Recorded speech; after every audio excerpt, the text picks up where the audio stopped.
They call it peacekeeping, but every move looks like pre-war positioning. Egypt has just planted troops not across the Nile, but across Ethiopia's frontier. የሶማሊያው የመከላከያ ሚኒስትር ካይሮ ገቡ የሚለው ዜናም ሆነ የግብጽ ሰራዊት በክፍለ ጦሮች ተደራጅቶ ሰሞኑን ሊገባ ነው የሚለው መረጃ ለብልጽግናው ሰፈር የሚያስበረግግም ሆነ የሚያሳስብ አይደለም። ምክንያቱም ግብጽ እንዲህ ያለ እድል እንዲቀናት ተግቶ ሰርቷል። ኢትዮጵያን በየቀኑ እያፈረሰ ውልና ሕግ እየጣሰ ከጎረቤቶች ሁሉ እየተጋጨ ካይሮ ድረስ እየሄደ እየማለ የፈርዖኖቹ ዝሆኖች የምስራቅ አፍሪካን ሰማይና ምድር እንዲወርቁበት አድርጓል። እናም የኢትዮጵያ መንግስታት ሁሉ እንዳይሆን የተጉበት እንዳይሳካ የለፉበት ነገር በብልጽግና ዘመን ሆነና ግብጽ በኢትዮጵያ ድንበሮች ላይ ሰራዊት ማስፈር ጀመረች። በኢትዮጵያ አርበኞች መሪዎችና ትውልዶች በጉንደትና በጉራ ከነጉራቸው ለወሬ ነጋሪ እንዳይቀሩ ተደርገው የተሸነፉት ከዚያም በተከታታይ የኢትዮጵያ አርበኛ ትውልዶች ሁሉ በዲፕሎማሲና በፖለቲካ ድል የሆኑት እነዚያ ሰሜን አፍሪካውያን ምስጋና ለዘመናችን ባንዳ መሪዎችውንና አሁን ጦራቸውም ፖለቲካቸውም በአካባቢው እየናኘ ነው። እንዲህ ያለውን ቁጭት ለመደርደር ሰሞኑን እየተከናወኑ ያሉትን ነገሮች መመልከት በቂ ምክንያት ይሆናል። ከአንድ ሳምንት በፊት ካሚል ኤልዋዚር የተባሉ ሹም ጅቡቲ ገቡ ተባለ። ሰውየው ከግብጽ ገዢ ልሂቃን መካከል አንዱ ናቸው። የአገሪቱ ምክትል ጠቅላይ ሚኒስትር። የጅቡቲ ጉዟቸው በአንድ ዓመት ውስጥ ለሁለተኛ ጊዜ የተደረገ ነው። ጉዞውም ተራ ጉዳይን ያነገበ አልነበረም። ግብጽ በጅቡቲ የባህር ሰፈር ሚና እንዲኖራት የሚያደርግ ስምምነት ለመፈራረም ነበር። ፈርመው ተመልሰዋል።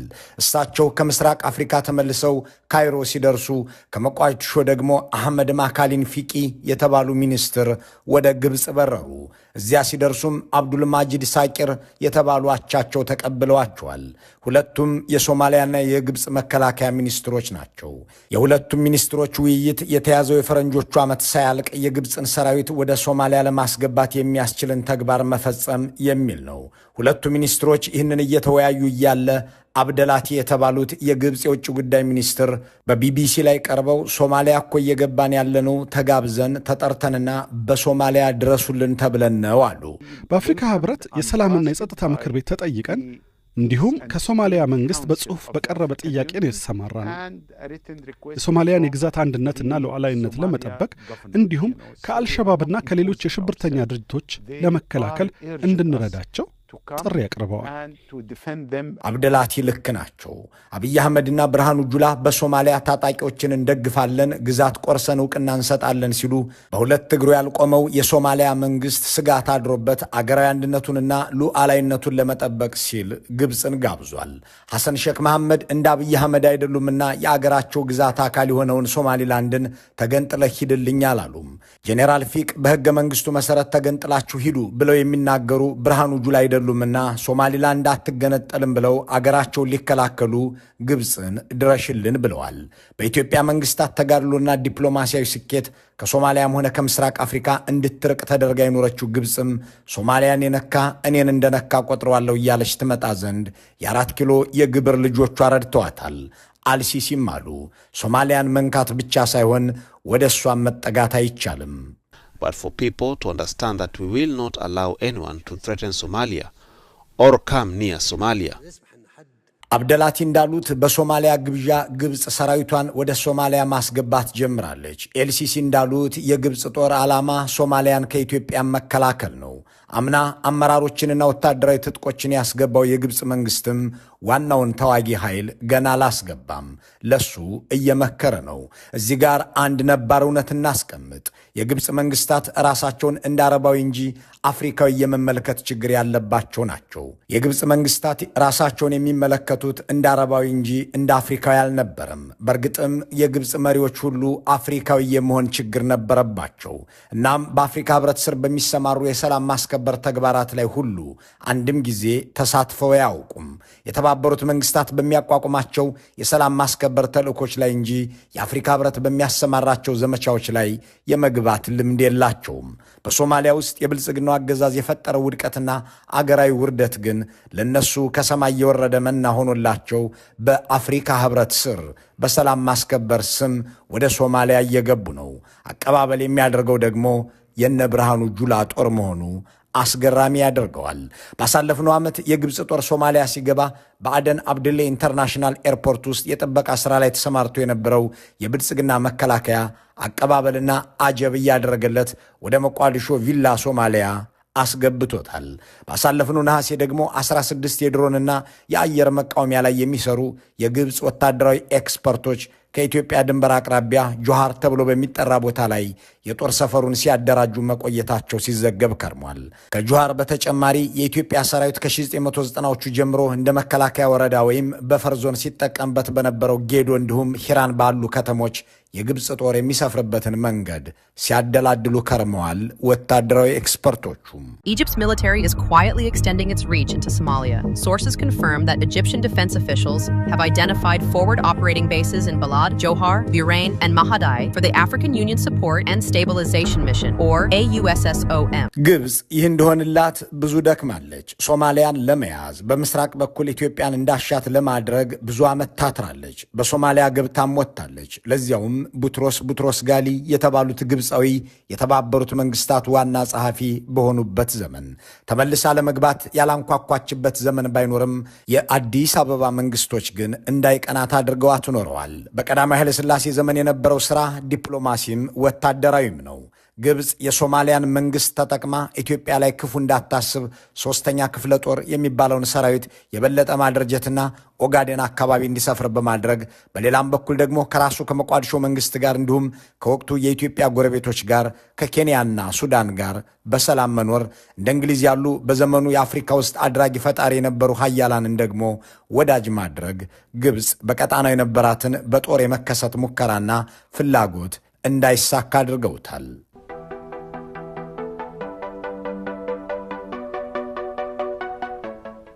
ቀዳማዊ ኃይለ ሥላሴ በግብጽ መሪዎች አይዞህ የሚባለውንና ኢትዮጵያ ላይ ወረራ እንዲከፍት የተላከውን ዚያድ ባሬን በ1950ዎቹ መጨረሻ የከፈተባቸውን ወረራ ቀልብሰው ከዚያ በኋላ መልካም ጉርብትናን ለማስቀጠል ጥረው ነበር።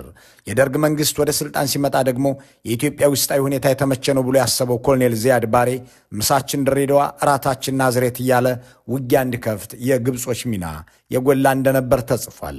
ትጥቅ ከማቅረብ በተጨማሪ ወታደራዊ አማካሪዎችን በጦር ሜዳ የሶማሊያን ወረራ ምክንያታዊ የሚያደርጉ ዲፕሎማቶችን ደግሞ በዲፕሎማሲው መድረክ አሰማርታ ተፋለማለች ግብጽ። በዚህ አጋጣሚ ሶማሊያ የገባው የግብጽ ጦር ግን ብዙ ጊዜ እንዲቆይ ሆኗል። ሶማሊያ በኢትዮጵያ ላይ የፈጸመችው ወረራ በሽንፈት ተደምድሞ አገሪቱ በርስ በርስ ጦርነት ስትጠመድ ግብጽ ለዚያድ ባሬ መንግስት ከፍተኛ ድጋፍ በማድረግ የሶማሊላንድን ተገንጣዮች መዋጋት ያዘች። ሶማሊላንዳውያንም ወደ ኢትዮጵያ ተፈናቀሉ። ኢትዮጵያ በአንጻሩ በግዛቷ ውስጥ ሃርቲሼክ የተሰኘ ስደተኞች መጠለያ ጣቢያ ውስጥ ከተሰባሰቡት 250,000 ሶማሊላንዳውያን የሶማሊያ ብሔራዊ ንቅናቄ የተባለን ታጣቂ ኃይል እንዲደግፉ አድርጋ በግብጽ የሚደገፈውን ዚያድ ባሬን በእጅ አዙር ተዋጋች። ሆኖም የዚያድ ባሬን መንግስት ግብጾች አልታደጉትም። ሶማሊያ የጦር አበጋዞች ምድር ሆና በርስ በርስ ጦርነት ውስጥ ስትገባ ዚያድ ባሬ ከሞቃዲሾ ሸሽቶ ወደ ናይጄሪያ ሲፈረጥጥ የግብጽ ጦርም በመርከብ ተሳፍሮና በአውሮፕላን በሮ ካይሮ ገባ። በውክልና ጦርነቱ ኢትዮጵያ አሸንፋ ከሶማሊያ የወጣው የግብጽ ጦር በድጋሚ የተመለሰው ብዙ ዓመት ሳይቆይ ነበር። ልክ እንደ ዚያድ ባሬ ከአዲስ አበባም መንግስቱ ኃይለማርያምም ተሸንፎ ወደ ዚምባብዌ ሸሽቶ ነበርና በኢትዮጵያ የተቋቋመው ጊዜያዊ መንግስት ነበር። የወቅቱ የኢትዮጵያ የሽግግር መንግስትም በፈረንጅ ቆጠራ በ1993 መጀመሪያ ወራት በሶማሊያ የሚካሄደውን ጦርነትና የህዝብ ልቂት ለማስቆም በአዲስ አበባ የተባበሩት መንግስታት ስብሰባ እንዲጠራ ሎቢ አድርጎ ተሳካለት።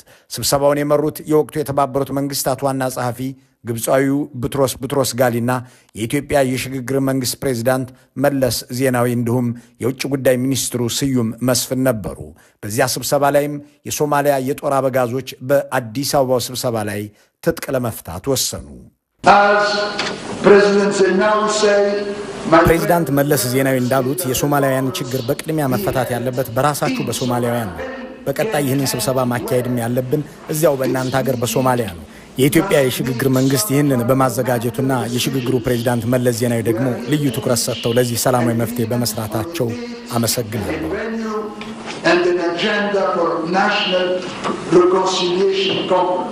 በአዲስ አበባው መድረክ ላይ ሶማሊያውያን የጎበዝ አለቆች ትጥቅ ፈተው ወደ ሰላም እንዲመለሱ ለማድረግ ከስምምነት ከተደረሰ በኋላ ትጥቅ መፍታቱን የሚያስፈጽም 28000 ሰላም አስከባሪ ኃይል ወደ ሶማሊያ እንዲሰማራ የግብፃዊው ቡትሮስ ጋሊ ድርጅት ወሰነ።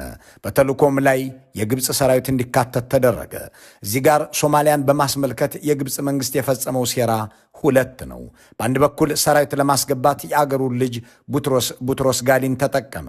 በሌላ በኩል ደግሞ በአዲስ አበባው ስምምነት ሁሉም የሶማሊያ ኃይሎች ተስማምተው ከወጡና ወደ አገራቸው ከተመለሱ በኋላ በግብፅ የሚደገፈውና የኢትዮጵያን የማስማማት እቅድ ለማክሸፍ ይሆናል ተብሎ የተመረጠው የሶማሊያ ብሔራዊ ጥምረት የሚል ድርጅት የነበረው ጄኔራል መሐመድ ፋራህ አይዲድ ከስምምነቱ እንዲወጣ አደረገ። አይዲድም ይህንኑ አወጀ። ኢትዮጵያ በበጎ ልትነሳበት ትችላለች በሚል የሶማሊያን ሰላም እንዳይመጣም እንዳይጸናም ያደረገችው ግብፅ በተባበሩት መንግስታት ስር ያሰማራችውን ሰራዊቷን ለ2 ዓመት አቆየች። ከ2 ዓመታት በኋላ ግን የሶማሊያ የሰላም ማስከበር ተልዕኮ መክሸፉን የተባበሩት መንግስታትና በዘመቻው ላይ ንቁ ተሳትፎ የነበራቸው ምዕራባውያን ይፋ አደረጉ። በተለይም የአሜሪካ ሰራዊት ከደረሰበት የከፋ ጥቃት በኋላ በዚያች ሀገር የገባው የሰላም አስከባሪ ሰራዊት ሁሉ ይውጣ ተብሎ ተወሰነ። የግብፅም ጦር እንደገና ሶማሊያን ለቆ ለመውጣት ተገደደ። ይህ የሆነው መጋቢት 1987 ዓ.ም በኢትዮጵያ አቆጣጠር ነው።